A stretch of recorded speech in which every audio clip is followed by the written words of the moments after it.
Hello, and welcome to my website. I wanted to tell you a little bit about my background and why I founded EngineersRising.com.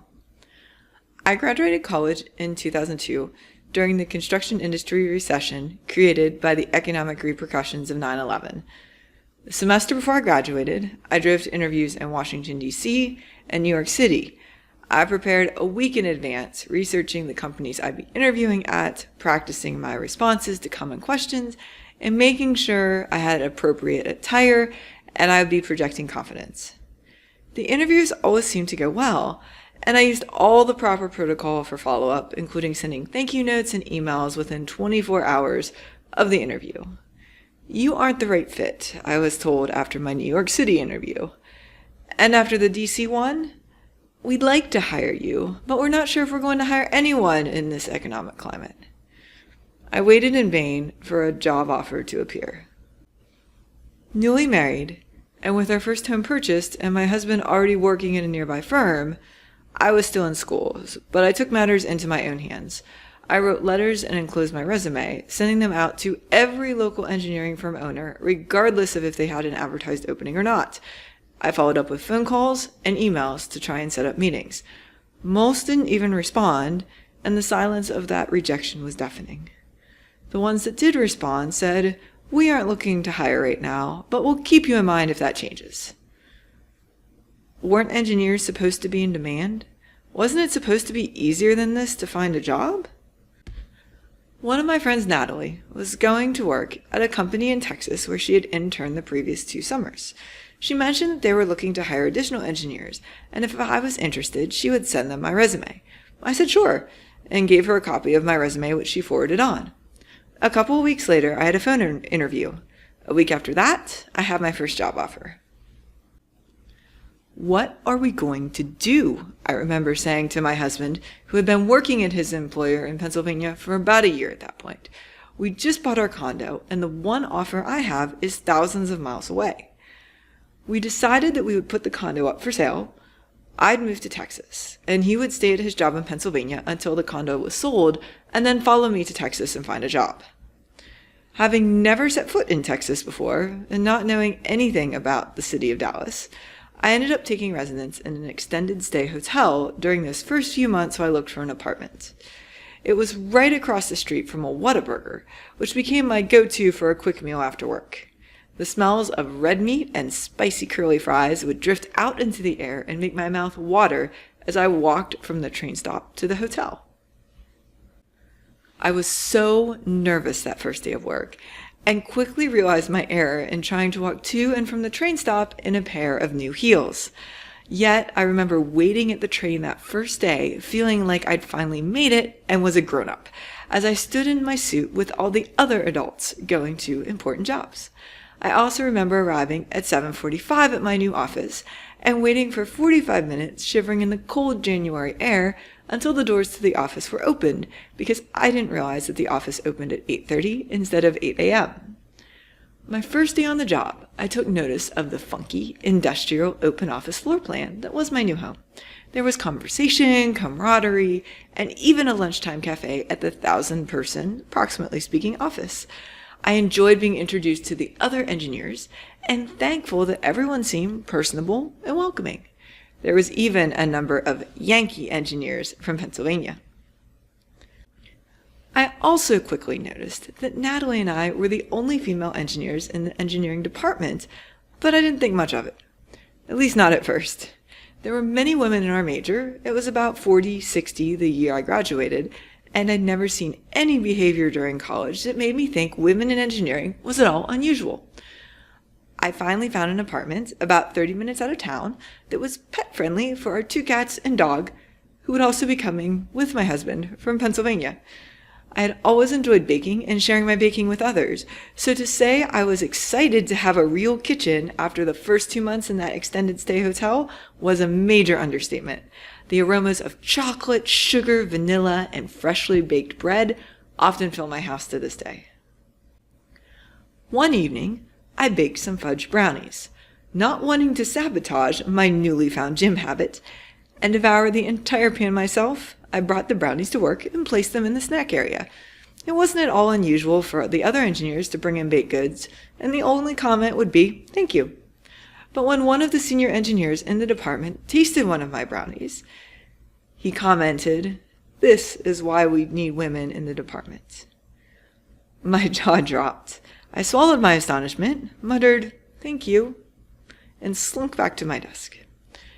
In hindsight, I'm sure he didn't mean anything explicitly sexist by this comment. I went on to work with him on many projects, and I would add that he is a great engineer and I learned a lot from him. But his comment stuck. A few months later, at a Lunch and Learn seminar I was attending, an architectural firm principal was asked a question regarding diversity of the leadership. Specifically, he was asked why there weren't any female principals. He responded, "We did have one. She chose her family over work, and at some point, you will have to choose too." I was, once again, blindsided. It had never occurred to me that I couldn't do both. After all, most of the men I worked with had families and a career. At the end of that presentation, I remember sneaking out of the back of the room, running to the restroom, and locking myself in a stall to cry. I remember standing in that stall, hearing the air conditioning kick on and the toilet flushing in the adjacent stall, while trying to cry as silently as possible and pull myself together so no one else in the restroom would know I was being emotional. I worked hard to project my competent, confident persona, and I wasn't about to derail it by crying in front of my new coworkers. That evening, my husband talked me out of quitting engineering altogether. 2 years later, I had completed the structural engineering design for a small addition at a local elementary school. As part of our services, we periodically visit our construction sites to observe the work. This was my first ever site visit as a solo representative of my employer on a project that I had designed. Clad in a hard hat, steel-toed boots, and wearing safety glasses and a vest, I arrived at the job trailer to introduce myself to the contractor, who I had talked with on the phone but hadn't met yet. It was summer in Texas, and we both kicked up a lot of dust as we walked towards the construction site. As we ambled along, he said, in what I think was an apparent attempt to make small talk, "You must be an engineer because your dad or brother own the firm. We don't see many women engineers here." Flabbergasted by his statements, and once again not knowing what else to do, I laughed it off and quickly corrected the assumption that I had those kind of connections at work. The following year, my husband and I were able to find jobs in Pennsylvania and move back to be closer to our families. I passed my engineering licensure exam. I became pregnant with my first child, a girl, and had planned to take 3 months of unpaid leave with her. We planned meticulously, both at work and at home, in preparation for her arrival. A month after she was born, my husband, who is also a civil engineer working in the construction industry, was laid off from his job. It was winter of 2008, and the Great Recession was starting to hit the construction industry hard.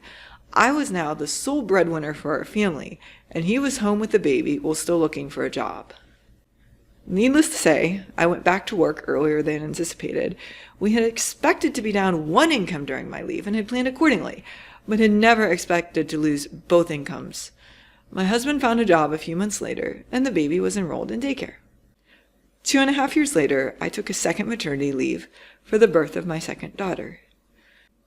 When I went back to work, dropping a 3-month-old off at daycare was hard, but her big sister seemed to have adjusted okay, so I pushed down any mommy guilt and reminded myself how lucky I was to have both my family and a career I really enjoyed. With 2 children now in a high-quality daycare center and 2 working professionals as parents, we fell into a solid and comfortable routine. As time went on, and all my children started sleeping through the night, I gained newfound confidence in my abilities, both at work and at home. I exercised again and challenged myself physically. At work, I taught myself how to network. I'm an introvert, so this was challenging.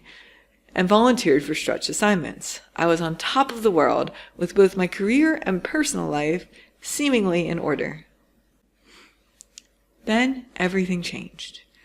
My husband's father was diagnosed with a very rare form of incurable stage 4 cancer less than 2 years after he had retired. And I found out that the flu that I thought I couldn't shake that November was really a 3rd pregnancy. Neither was expected, and both took a long time to wrap my head around. My husband took his father to Johns Hopkins for experimental treatments and visited his dad every chance he could, given that they lived almost 4 hours away from us. Meanwhile, I wondered how we were going to handle a third child on top of everything else. When I returned to work after leave with a third child, work was much busier than it had been the other 2 times. Nevertheless, I buckled down and worked as much as I needed to meet deadlines. I made the hours between 5 and 8 p.m. sacred time I spent with my kids, but as soon as the kids were in bed, I'd pull out my laptop and get back to work. I was working harder and harder, but I felt like I was spinning in circles. It didn't matter how hard I worked, there was always more. Keeping my head down and working harder just wasn't working for me anymore. I was exhausted, yet busy with getting stuff done, both at work and home. My husband was gone a lot, for either work, travel, or to help his dad.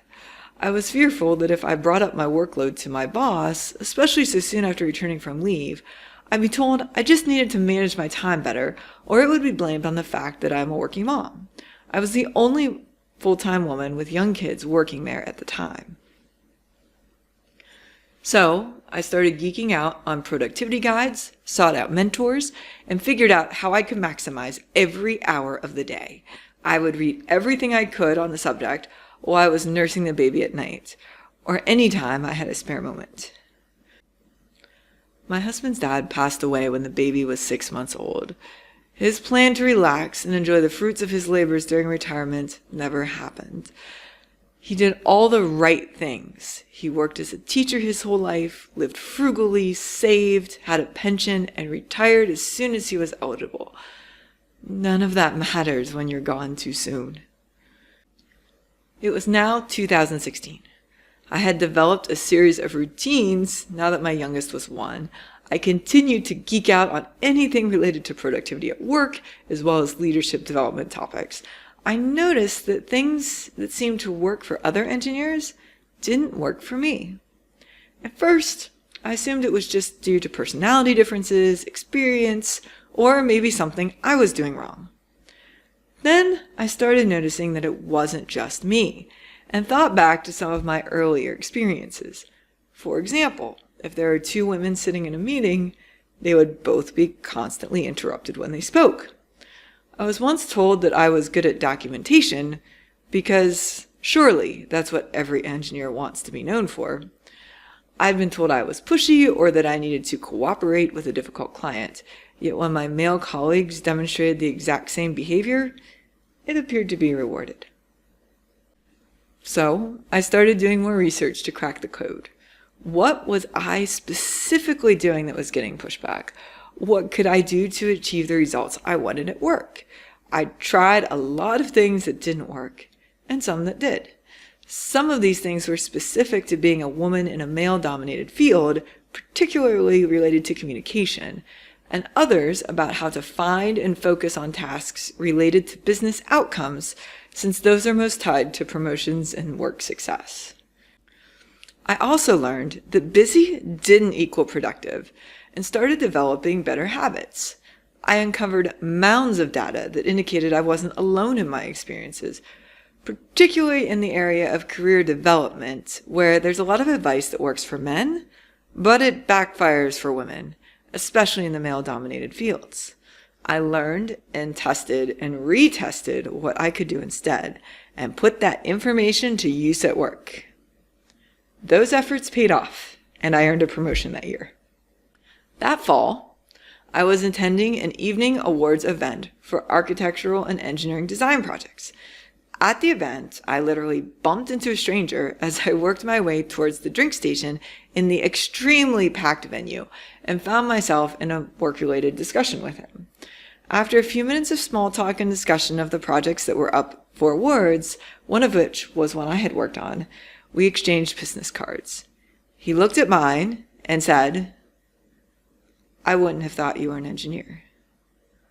What is that supposed to mean? I thought to myself as I relayed the story to my coworkers. It wasn't the first time I'd heard something similar. and certainly not the first time someone had been surprised when I told them what I did in casual conversation. I also attended 2 industry conferences that year. One was technical and one was an engineering leadership conference. During each conference, I found myself in a group of women having this discussion. So what is it really like to be a female engineer? Many of the women talked about developing a thick skin, learning to brush off sexist comments, and trying to act like one of the guys. Very often, I was the only one in the group with a young child, let alone more than one. Very often, I was greeted with surprise when my kids came up, and when I was asked to explain how it was possible to have multiple small children while working as an engineer. Then, during the leadership conference, there was a session that asked you to take a look at your strengths and your long-term career goals. That was the very first time anyone in my career had asked me what I wanted to do long-term. I had been so busy getting things done and maximizing productivity at work that I hadn't stopped to contemplate any options besides putting one foot in front of the other and climbing the next rung in the career ladder. I also realized that, while my anonymous feedback survey indicated I was very good at my job, I wasn't really using or developing several of my strengths, including writing, mentoring, and strategic planning. It was now January 2017. And my oldest daughter had started working on her 2nd grade hardback book project. One day, we talked about how I had always wanted to write a book and had written often as a kid. "Mommy," she said, "why don't you write a book now? I can do mine, and you can do yours. We'll write our books together." I remember laughing it off, saying, "I'll be happy to help you, honey, but I don't have time for my own." A week later, I received an email about an online self-publishing book course where you could write and publish your book in 90 days or less. This seemed like more than a coincidence to me. And so began a journey that would change the trajectory of my career and life. Work never got less busy, nor did life at home become less chaotic. But when you are determined, you make things happen. I wrote before and after work, and occasionally over my lunch break. I wrote on weekends. My husband picked up much of the housework and child chauffeuring so I could write. I documented all the things I had learned and studied throughout my career, writing my book not just for the women my 3 girls would become, but in memory of my grandfather, the only other engineer in the family, until he passed away 3 months before the book was published. Everything I had learned, I poured into that book. It took me about 9 months, with a 3-month break during the extra busy construction season, summer months that year, and the book She Engineers was born. We had 1,000 downloads in the first week of publication, and now I had a passive income stream and had received several unsolicited requests to speak to young professionals and women in engineering. Almost immediately following the book publication, I realized that it wasn't possible to continue down my current path. Despite using all the tools in my arsenal, there were simply not enough hours of the day to work, do book stuff, and be present for my family. My corporate career was safe, stable, and mostly enjoyable. I was thankful for it. I was good at it, and it paid the bills. Yet, when the alarm went off in the morning, I was jumping out of bed to see if anyone had reached out to me about the book or working on my next speech. I couldn't wait to help other engineers with their own journeys and share the things I had learned the hard way so they didn't have to. So, 6 months ago, and with the savings we built over the years and the full support of my family and the mentors I have surrounded myself with, I decided to take the full-time plunge into entrepreneurship. I wasn't going to wait to retire to follow my dreams. I have control over both my income and when and where I work. I don't suffer from mommy guilt anymore since I work while the kids are at school or after they go to bed. Equally important, I have a plan to impact 100,000 female engineers through my business. Will you come with me on that journey?